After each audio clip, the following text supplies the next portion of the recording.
We need them. David Barton.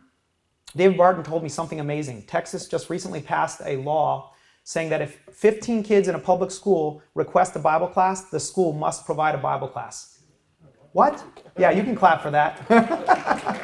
That's called a miracle right there. That's a modern day miracle. And what I tell people is, hey, if we can do it in Texas, if God can work a miracle in Texas, He can work a miracle in California. We have an uphill battle, but nothing is too hard for the Lord. Amen.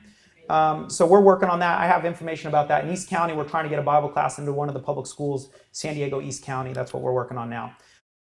Now, here's something crazy. The Lord is working.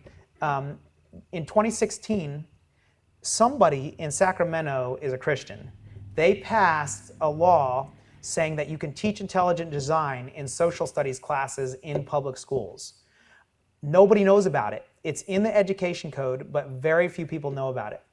There's a bunch of stuff like this happening kind of behind the scenes, but you have to kind of dig to see what's happening. And I've been digging for quite a while. That's why I have that event going on with Danny Ray.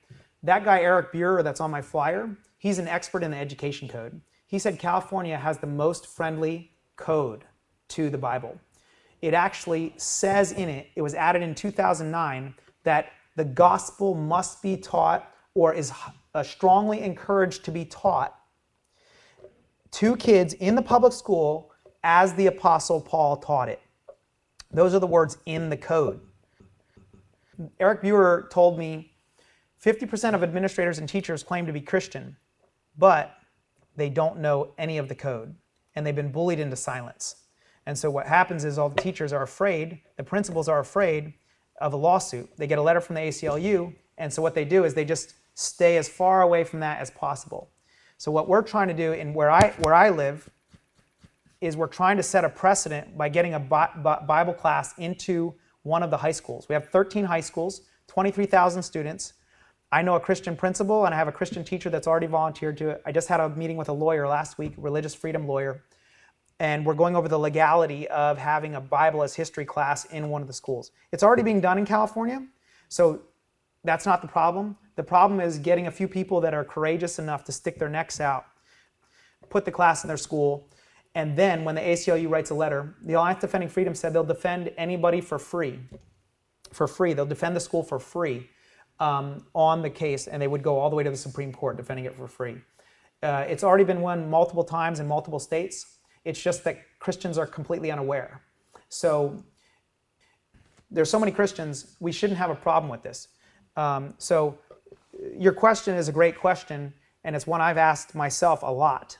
How do I get this information into the minds of the kids? Well, I only have 120 kids in my entire junior class at Christian high school. There are literally 23,000 kids in my school district. We have to do more than just have a Bible class in a private Christian school. It's not going to work. So we just have to start getting creative, and really it's all constitutional. Our country was set up to allow this. The very first school in America was started to teach kids to read the Bible. The very first school in America. So we have the truth on our side. We have the law on our side. Now we just have to get people to be aware. That's it. Yes? Was that you're referring to the Religious Freedom Restoration Act? In what part are you talking about?